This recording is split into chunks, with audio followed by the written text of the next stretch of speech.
Many of the properties include previously administrative centers for the king. In the past, we'll talk about that. We'll also talk about the KCCA, marking 3 years of existence. They've covered 140 kilometers of road paved. Many potholes in the city have been sealed. We'll look at that, why it's working for KCCA and why it did not work for the old KCC. Our guest tonight, Dr. Arthur Bainomjisha, Executive Director of ACOA, that's the Advocates Coalition on Development and the Environment. You're most welcome, Dr. Arthur. Thank you, Edmund, and good evening, viewers and listeners. We're also joined by Mr. Morrison Rakakamba, Special Presidential Assistant on Research and Information, also CEO of the Agency for Transformation. You're most welcome, Mr. Rakakamba. Thank you, Edmund. Good evening, viewers and listeners. Also, Dr. David Mushabe, Senior Partner at Mushabe Mlungu and Company Advocates, and from the Africa Rainbow Coalition. That's a think tank, I believe. You're most welcome, Dr. Mushabe. Thank you, Edmund. Good evening, listeners and viewers, and good evening, my colleagues, panelists. And Mr. Vincent Mayanja, Deputy Secretary General of the Democratic Party, the country's oldest political party. You're most welcome, Mr. Mayanja. Thank you, Edmund. Good evening, viewers and listeners. Dr. Arthur, will the opposition coalition hold? Thank you very much, Edmund. Politics is very interesting, and of course, it is interesting that the opposition are looking for ways and means of building their capacity. The status of political position in the country as it stands now, you know that it is still weak, and it is weak not because perhaps because of their own choice, but I think the conditions on the ground make them weak. They are financially weak. They lack the financial muscle to take on the ruling opposition. They lack grassroots structures to challenge the NRM, but they are also loosely linked together. And you know, it's interesting that actually they normally start like this, and then towards the elections, of course, disintegrate. But the whole gesture, of course, is good. And I think what the Ugandans would like to see when the Ugandans pronounced themselves in 2005, July 2005, when they through a referendum Ugandans voted to return this country to multi-party system, the Ugandans were looking at a very strong and credible political parties, both in government and those in the opposition. I think what we are seeing now is the opposition trying to patch up their strength so that they can put up a challenge against the NRM, which is very strong with the grassroots structures, and of course financially strong. As to whether this coalition will stand the test of time, I think time will tell. But I think they don't. I haven't seen them move to institutionalize that kind of coalition. What the coalition they are talking about is addressing joint conferences, jumping in their cars and moving around in the countryside. I think that's not what the coalition looks like. So for us to say that they have actually coalited, we need to see an legal and institutional framework. For instance, we may need to see them sign a memorandum of understanding. We would want to see them then launch that coalition, but I think they haven't done that. But the coalition as a basis for wresting power from ruling political parties has become fashionable, and I think it has been successful in other countries, and they can try. It has been successful in Kenya. We now have a ruling coalition of the two guys who have the ICC hanging on their neck, but actually the coalition is standing and is delivering, especially on youth transformation. In England, the oldest democracy, there is a coalition between the Conservative Party and the Liberal Party, and actually people didn't think that we would have a coalition in England, but we have seen a coalition in England. So a coalition is possible in Uganda, but I think the conditions on the ground and I mean, we have not seen that kind of seriousness on the part of the political opposition to put up a formidable coalition against the ruling party. I think the NRM is still powerful, but I think any person interested in a strong democracy, because a strong democracy or strong political parties are good, is good for the ruling party and is also good for the opposition. So if they can become strong and put up a strong challenge to the ruling NRM party, as citizens will get value for our money. Well, but one would expect that they need to go do the kind of things they're doing, fuel their own cars, no sponsorship, go out and talk to people in the villages to build up momentum. Then later they can do the paperwork. Yeah, but I mean, if you are asking me, just the whole thing, it's like, you know, an enemy of your enemy is your friend.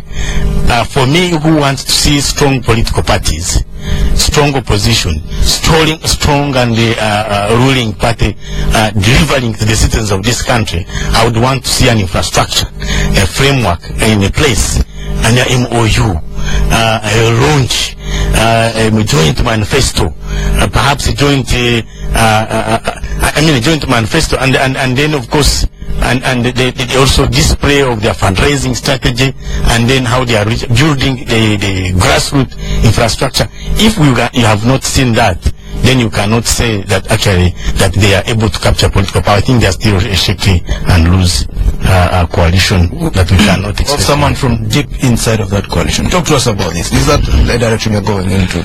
Well, I would like to agree with Dr. Bainomugisha that we need those structures in place. But I want to tell him that when you are going to marry a woman, what happens? You don't just jump in the church and then say that we have to take these vows and their likes. There is a process, you know. There is a process of courtship. Go to Nando's. Then you go to Nando's and buy fish and chicken. All that. And what the political parties are doing now is to really concretize that relationship. And I think that is good for the country. What is more important is that they have a history to look at.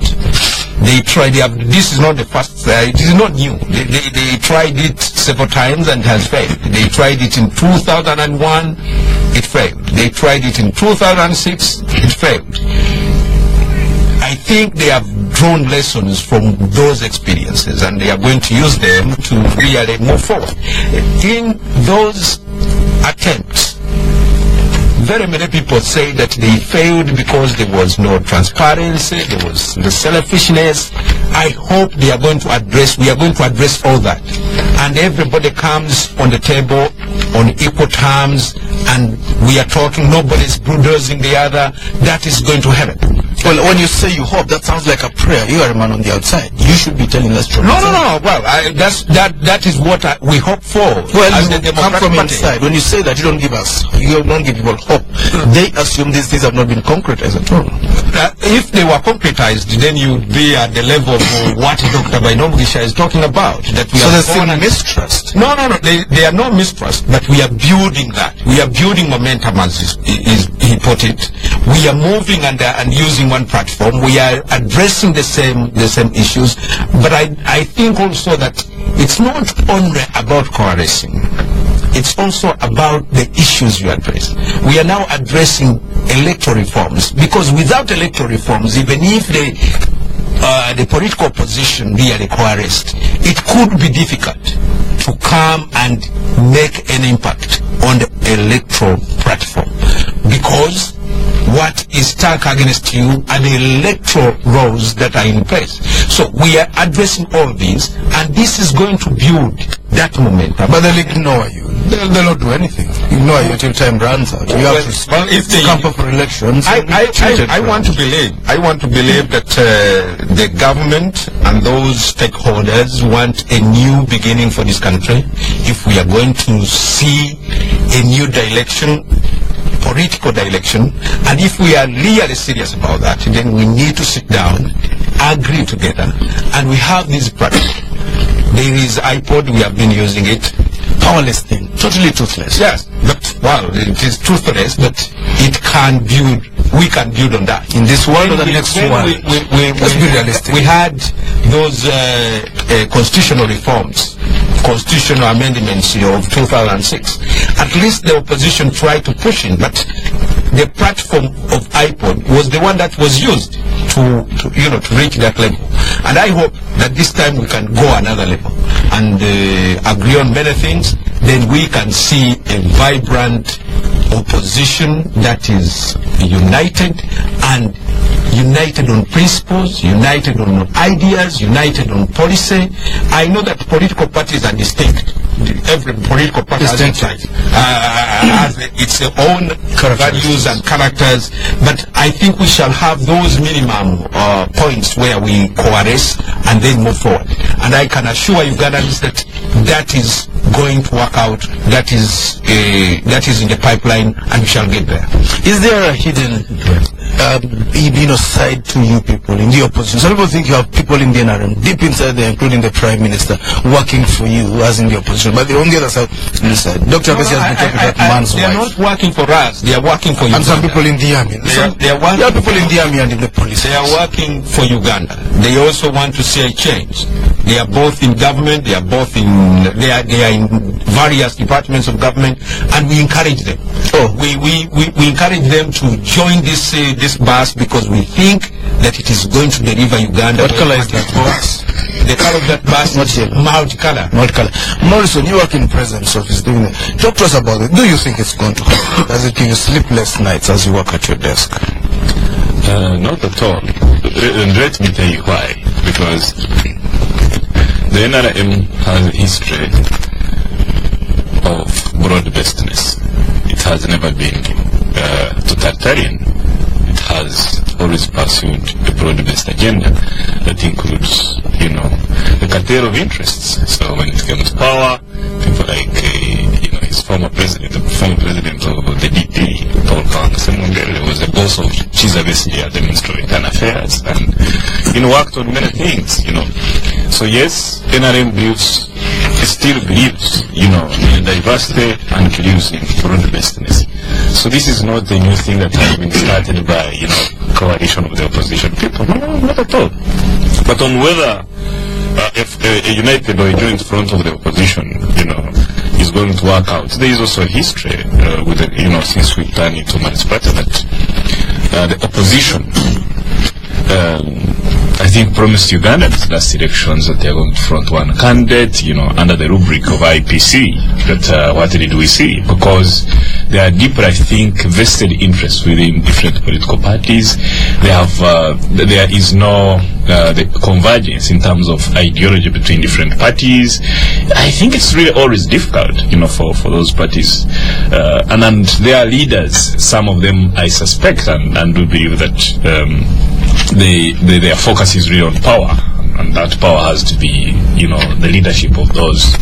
Well, the focus of every politician is power. Yeah, but you see, power can be segmented at different levels. But it seems the leaderships in different political parties are aiming at that one position, presidency, and because of that, they always don't agree.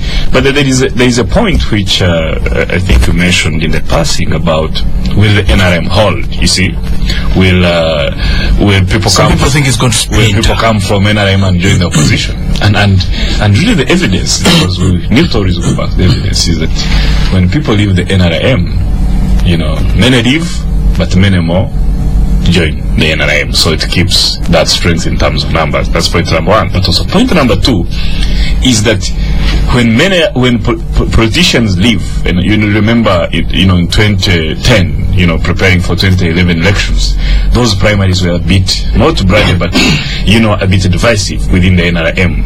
They broke chairs in as a mass party, you see. And many analysts came here and some other places, and they were predicting collapse of the NRM. But what happened is that NRM come out of that stronger, even more parliamentary seats, district chair seats. And most of the people, some of them who left the NRM party, they never contested. They didn't contest on platforms of other political parties. Most of them went to become independents. And after winning elections as independents, they signed a memorandum of understanding with the NRM. So there is strong evidence to show that these other political parties are not attractive. That even when people are disgruntled or not happy with some activities within the NRM when they leave, they don't seek to join these other political parties but sign memorandum of understanding. They have a better table, well laid out.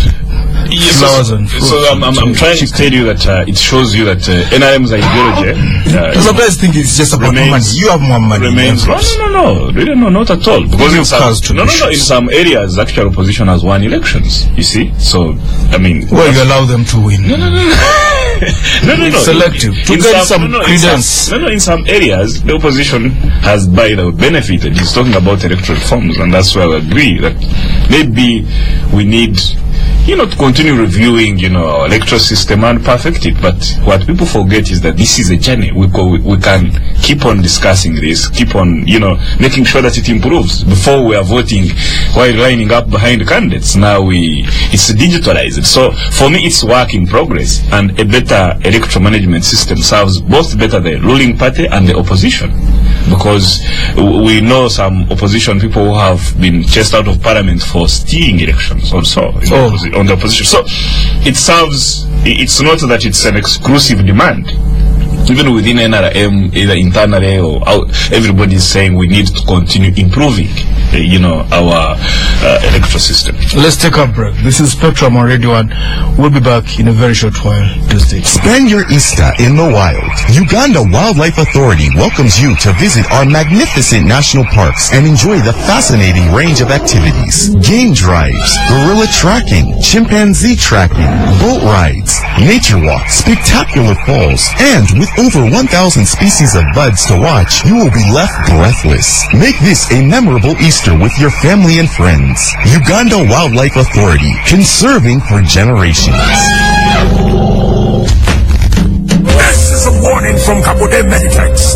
All the germs in this house, gather around this radio and listen well, because I will only say this once. You germs, I have seen how miserable you make the lives of our children. You take away their health and happiness. You make them too sick to play or learn. You make them get injections. I am Kabode Meditex, and I am here to tell you that when I come into this family, you will be over. I will cover their skin with a double layer of protection that will destroy you. I will break your eyes and remove your energy. I will make you pay. You have heard it straight from Kabode Meditex. For no-nonsense protection against germs, buy Meditex for your family. Legitimate whiskey is different. I am proud that we can now enjoy quality and taste. And style too. I have not felt so original with the liveliness I get each morning after I enjoy legitimate whiskey. Everything seems to be going my way. This is a worthy discovery. Legitimate whiskey is blended from carefully selected Scotch malt, giving it a golden amber appearance with a silky smooth and soothing taste for lasting satisfaction. Legitimate whiskey, a masterfully crafted blend, expertly blended, lighter and styled whiskey. Please enjoy responsibly. Spectrum on Radio 1 FM 90. Welcome back on Spectrum. Tonight we'll deal with some of the issues we're looking at, the coalition of the opposition. They get people from the NRM to join them so they can sweep President Museveni out of office. We're talking about that. We'll continue to talk about it a little bit in more detail. We'll also talk about the fallout within the NRM Youth wing, which is apparently deepening, and the return of the Buganda Properties, 213 land titles given back to the kingdom, and KCCA marking 3 years.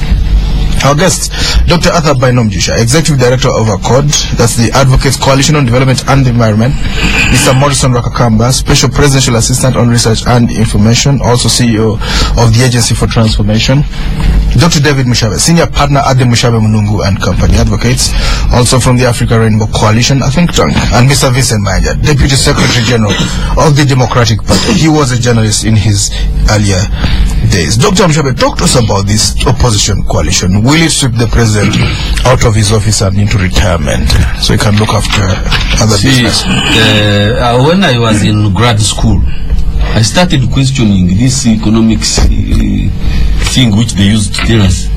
If all factors were kept constant, ceteris paribus, yes. And in real life nothing is kept constant. Just like it is, or like they would want economic factors, some of them to be held constant, and they cannot. Even in politics, there are certain factors they cannot hold constant. Like what this time? Now, when just a genuine analysis of opposition, it is constituted of people who had migrated into the NRM broad-based government of 1986, then fell out with the government for various issues, corruption, what, and all those things. And then out of anger, many of them went to opposition. But there are some good guys, some good men and women who are also in opposition.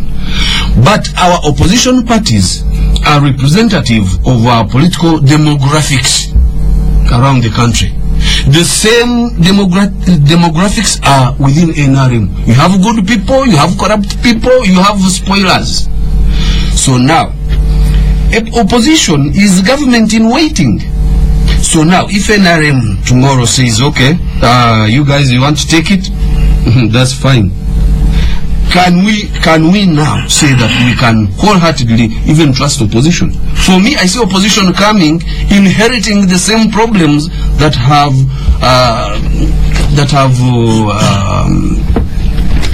traumatized Uganda for many years. When I look at NRM, I see NRM minus President Museveni. Yes. I see a crumbling group. Oh, really? To me, and I hope I'm wrong, to me, he's the only glue that is holding NRM together. You get our old man out, he says, you know what, I'm retiring. NRM might split into 5 political parties.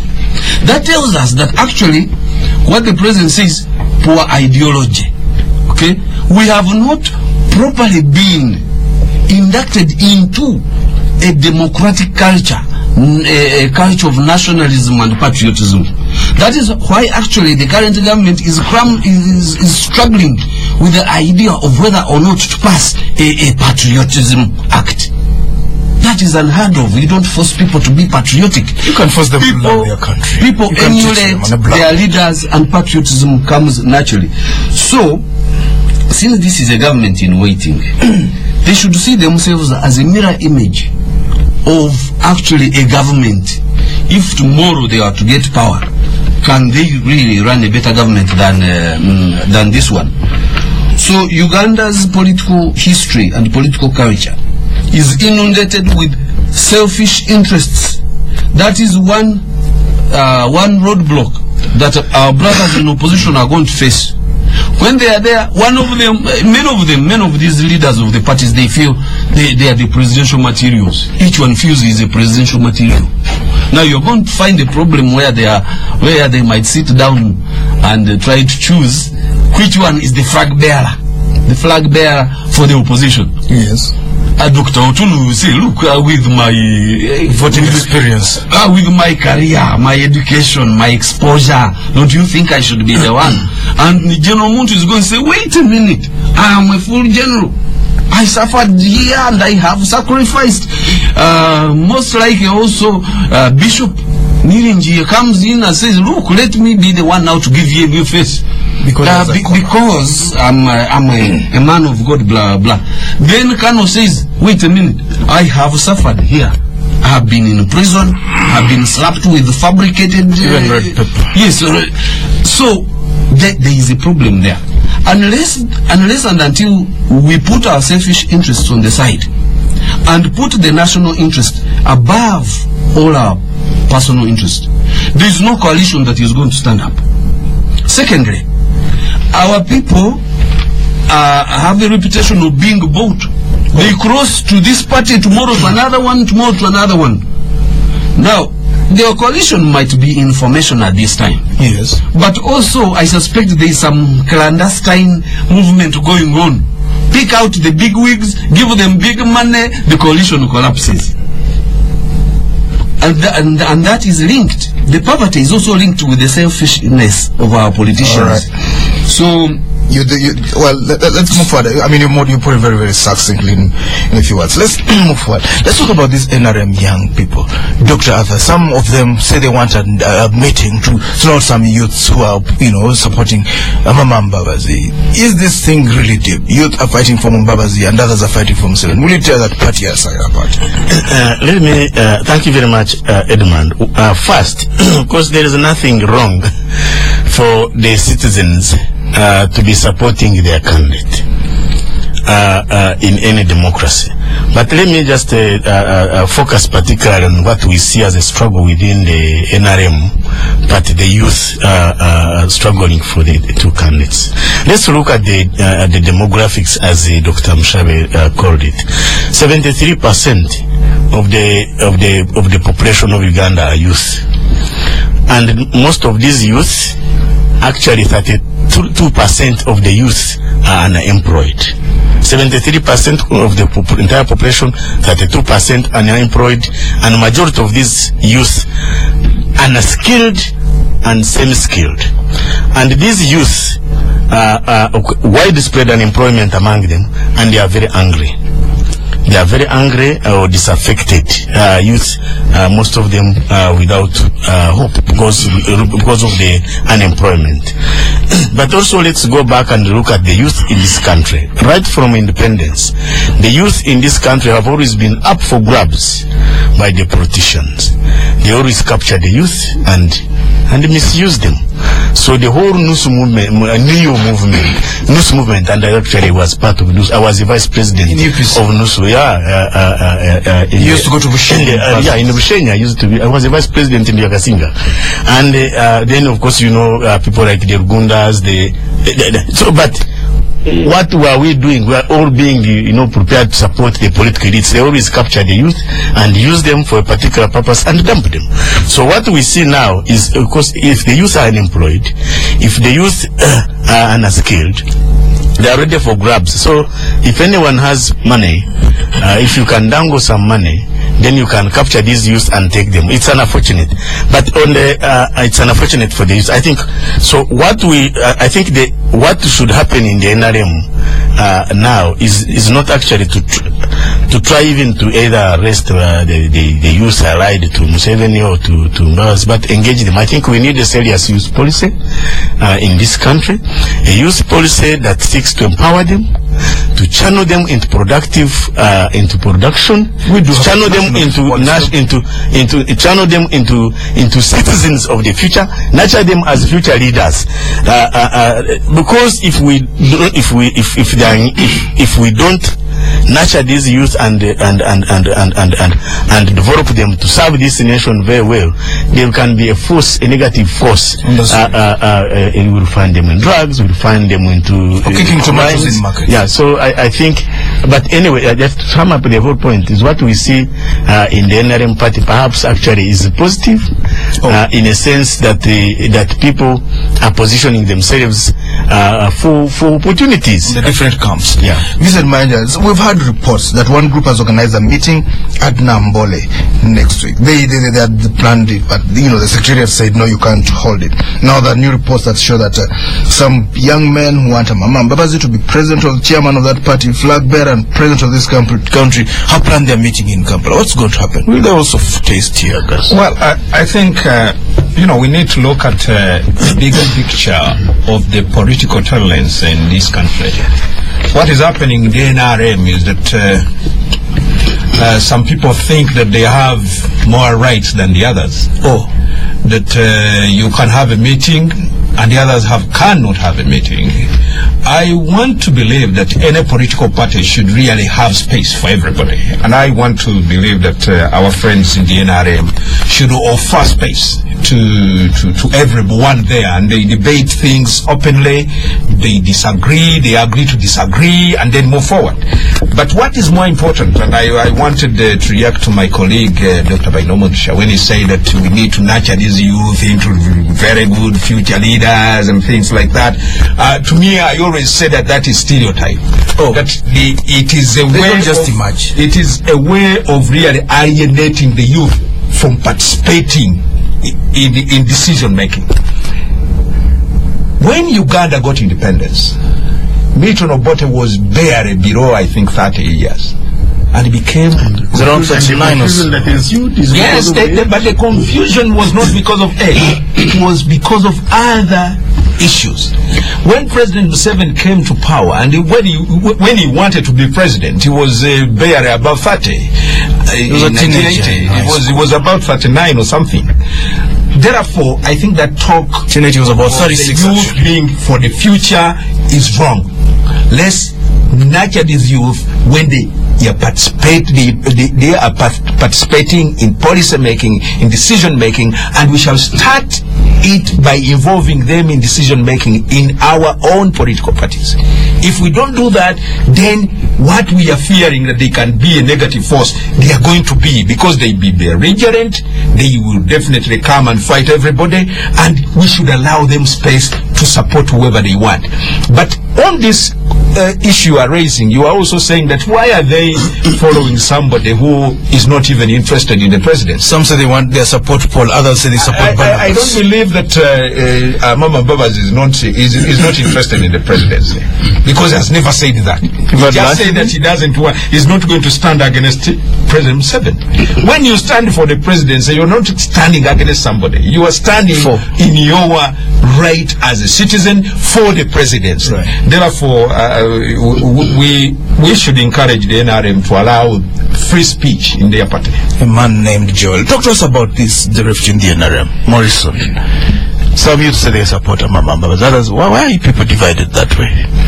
You see, NRM has a concrete ideology that is based on 4 values, and I wish to restate them. One is nationalism, the other one is patriotism, the other one is Pan-Africanism, the last one is really socio-economic transformation. That's those are the core values that make the ideology of the NRM. Then the NRM also has a party constitution, which really talks about ways and methods on how the NRM party conducts itself. You see, so NRM allows debate, it allows conversations, and there have been different conversations. You cannot rule and govern for all these years, and win by 78%, win by, when you are not engaged in conversations. And actually NRM has over-democratized. If you look at the different levels, the LCs, the chairpersons, there is a lot of debates, the radios, we are here debating, so there is certain space. So it's not true for people to think that some sections are being guided. What is happening, like I said last time, is an internal conversation, and NRM will emerge stronger. Last time I was here, we stated, I called it political entropy, a measure of randomness and a parameter of disorder. What might appear to be chaos or decay is a system's way of smoothing differences and search for equilibrium. We are searching for that. Political entropy. Dr. David Mushabe, talk to us about this matter. These youths want to tear that party apart from the bottom. Why? Well, from where I stand, it is either a conflict between the genuine NRM and the opportunistic NRMs, but I cannot decide which ones are genuine and which ones. You're an analyst, tell it to us. Yes. So, but what is apparent, what is obvious is that there is surely a split of loyalty, because some of the youth are for President Museveni, others support the Prime Minister, Mama Babasi. So there is split of loyalty. But if you want to understand how the split of loyalty developed, you have to look at the constitution of NRM. First, they were the founders. These were the thinkers who put together the philosophy of NRM. Second, they were the cadres or the disciples who took further the philosophy of NRM. Like Morrison. Yeah. So now Morrison is in the last group. Now the third group. Go on. May I finish? Quickly, yes. The third group is Ajib. What is Ajib?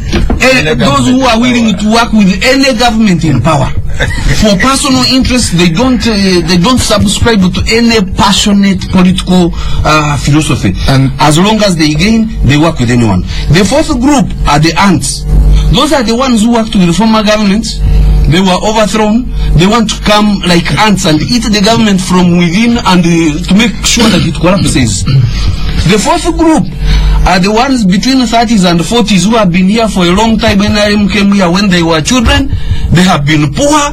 They see things the old guards are not living, so they decide that later stage, let's jump on the bandwagon and share the cake. Those now are more aggressive than actually even some of the initial cadres. So you have all these groups pulling and pushing, But what we see, we also see the semblance of McCarthyism. There's intolerance. Senator Joseph McCarthy in the 50s in US. Right. Everybody that he didn't like, he coined or he accused to be a communist. They fabricated cases against them. There was fear. Okay.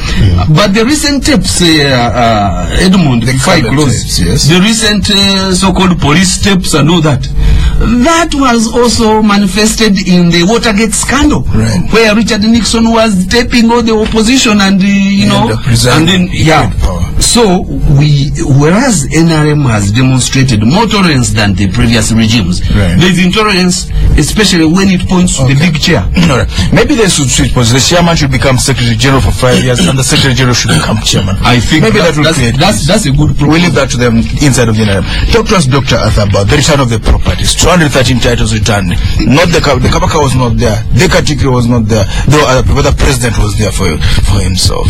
What does this mean in the end?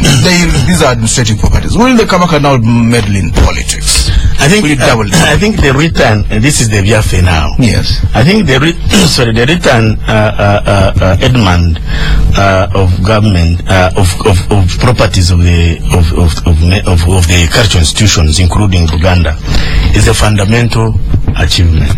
I think the government should be congratulated for respecting the right. Yes. The property rights, yes, and also fulfilling the promise that they made to the Buganda kingdom. Okay. What is that issue?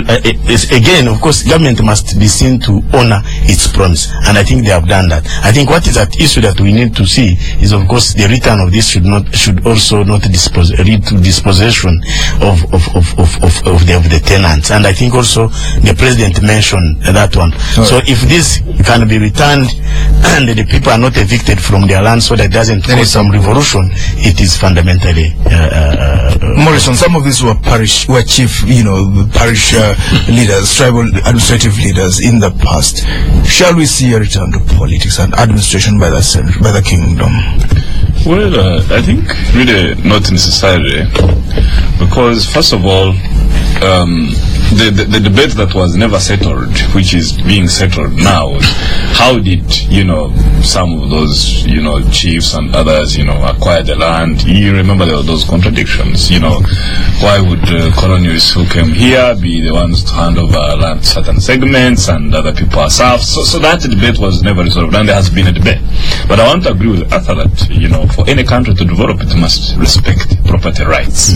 Where there are property rights, that's where you have investment. That's where you have progress. When there are no property rights, then you have problems. So Uganda may also need to engage also in a conversation about those people who have stayed on the land, or whether it should also legalize, those tenants and make sure that they have real titles, for that land, so they can use it, for development purposes. Vincent Manja, let's go to KCCA. They marked 3 years there. The president set aside time to go around the city with Jennifer Musi. We did not see the Lord Mayor anywhere. Instead, he got some barbs from the president. Let's assess KCCA. What have they achieved, and why have they been able to achieve that the old group could not achieve? First, in 1 minute, just in 1 second, I just wanted to talk about the VFA, and first of all, not only congratulate the government of Uganda, but even the Buganda establishment, that they have really fought a good battle. You want to congratulate the NRM? I want to congratulate the Buganda establishment and the NRM, that they really fought a good battle. And I also add that these fears are unfounded. Buganda has a system, a land board, where any tenant goes, you register, They either give you a title, or you register to become just a squat on that land, and they will not disturb you.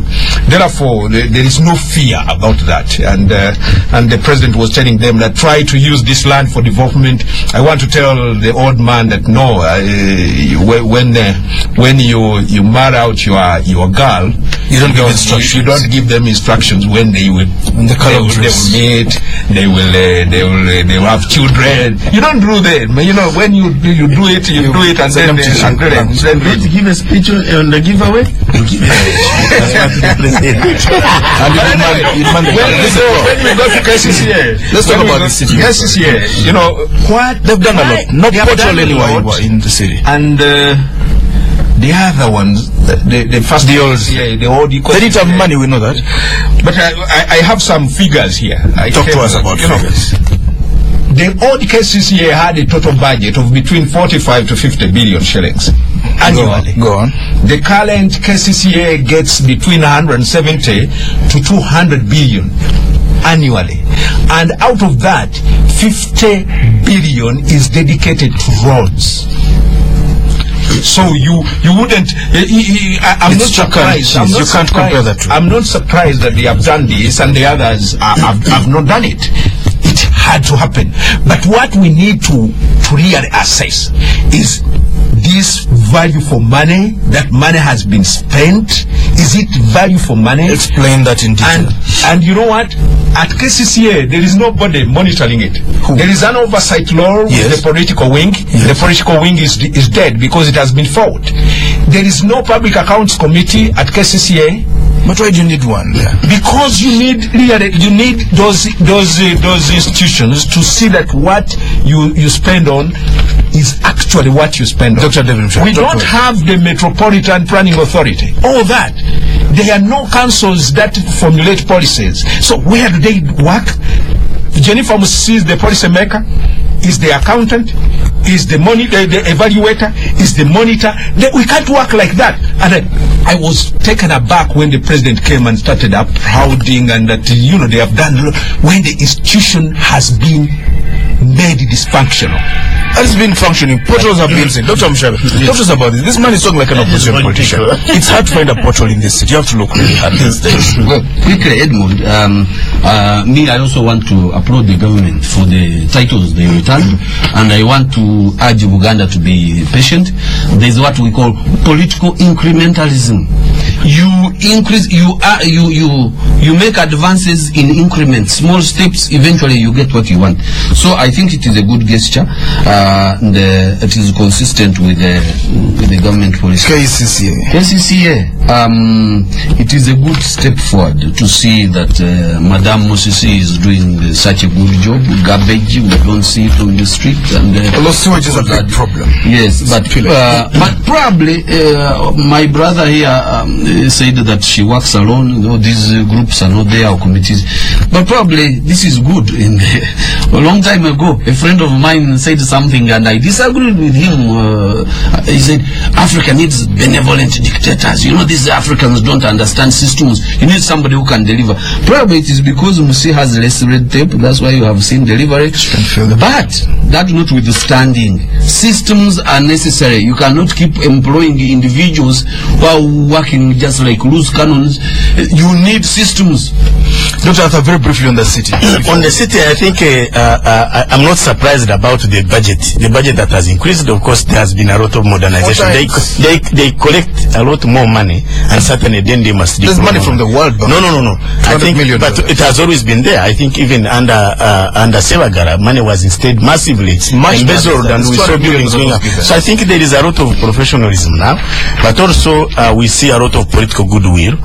You see, without political goodwill, you cannot do much in KCC. I think one of the mistakes that the road mayor, whom I respect very much, did is that, you know, we want political power and then continue to be brigadier. I think once you win political power, you don't have to be brigadier. Then you establish a government. And this is what this lady has done actually. There's a lady who has won elections in Igan Kamuli. I think this Salam. She realizes all the councillors are NRM and she's FDC. You can't succeed without submitting and forming a unified. The last word before we go. responsible for East. The last one is that really there is oversight at KCCA because there are, committee working groups that are looking at policies, and the minister reports to Parliament, as you know. So there is definitely oversight. But finally, I think KCCA has shifted from dealers to professionalism during the KCC that was run by DP. This was the space of it was run by dealers, land, houses, and things like that. Now, actually, those dealers were not only in opposition, but some were also in NRM,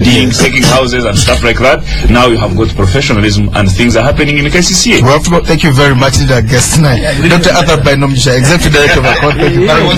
Morrison Rakakamba, Dr. David Mushabe, Vincent Mayaga. Thank you for tuning in. I've been host everyone. Thank you. Very good. Hey, you're very welcome. Thank you. Hey, even Biaruhanga is here. Mr. Okon. Oh, Atie, I'm so happy to see all of you.